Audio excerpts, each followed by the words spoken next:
Ciao à tutti, ciao ragazzi. Alors aujourd'hui, je vous propose de peaufiner votre culture italienne et on va découvrir un carnaval. Alors pas celui de Venise, celui-là je pense que tout le monde le connaît, mais on va découvrir ensemble le carnaval de Viareggio qui est un bijou.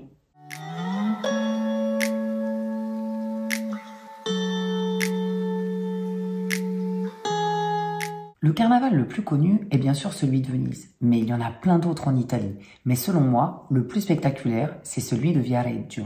Viareggio, c'est une petite ville balnéaire qui se trouve sur la côte Ligure, pas très loin de Pise. Elle est connue pour ses longues plages de sable fin, très sympa pour passer les vacances, mais elle s'est exportée à l'international avec son carnaval. C'est en 1873 que naît le premier carnaval de Viareggio. Des représentants de la grande bourgeoisie décidèrent de sortir le carnaval dans la rue avec des chars pour protester contre l'augmentation des impôts. Le ton était donné. L'ironie, la caricature, la satire seraient les marques de fabrique de ce carnaval. Ce carnaval a une mascotte qui s'appelle Burlamacco. Burlamacco a été créé en 1931 pour l'affiche du carnaval. Il s'inspire du personnage d'Arlequin et Burlamacco est tellement populaire en Italie qu'il est entré officiellement au Musée national des arts et traditions populaires de Rome en 1988. Le carnaval de Viareggio dure un mois. Il se déroule durant les 4 week-ends qui précèdent le Mardi Gras. Le Mardi Gras clôt le carnaval qui finit en apothéose avec un feu d'artifice. Imaginez un mois entier de fêtes, jour et nuit. Le point culminant du carnaval de Viareggio, c'est le grand défilé de chars le long du bord de mer. Ils sont devenus de plus en plus imposants au fil du temps.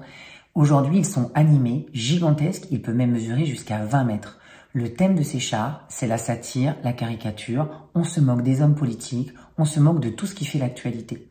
Les chars sont réalisés en papier mâché, peints et vernis, ce sont de véritables œuvres d'art. Le défilé du carnaval de Viareggio se déroule sur un circuit fermé d'environ 2 km sur le boulevard qui longe la mer. Sur ce circuit circulaire, 13 chars et 12 groupes déguisés défilent. Ils sont entrecoupés de spectacles, de fanfares et de groupes d'animation. Cette manifestation officielle est payante, mais parallèlement, il existe des carnavals de quartier organisés dans tous les quartiers de la ville.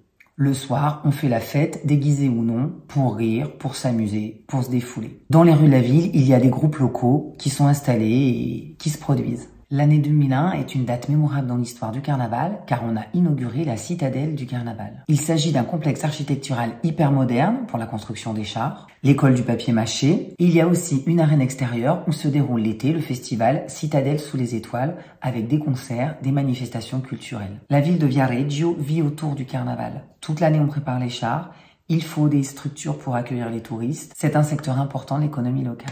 Le carnaval de Viareggio est aujourd'hui l'un des plus beaux et des plus représentatifs de la créativité italienne.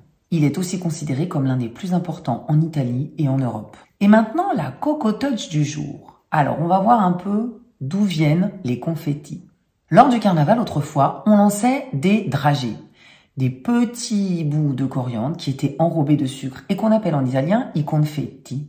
Le sucre des confettis fut ensuite remplacé par du plâtre. Puis, les graines de coriandre devenant trop chères, on a décidé, un Milanais a eu cette idée-là, de les remplacer par des petits bouts de papier, d'abord blancs, puis de toutes les couleurs. Donc en italien, i confetti, ce sont les dragées, et i coriandoli, ce sont les confettis. Mais en français, en espagnol, en anglais et en allemand, on a gardé le mot confetti pour les confettis. Je récapitule. En italien, i confetti égale les dragées, i coriandoli égale les confettis de carnaval. Alors, connaissiez-vous ce carnaval italianissimo? J'espère en tout cas que vous avez appris quelque chose d'intéressant. Et moi, je vous dis à vendredi pour un nuovo respiro. Ciao, ciao!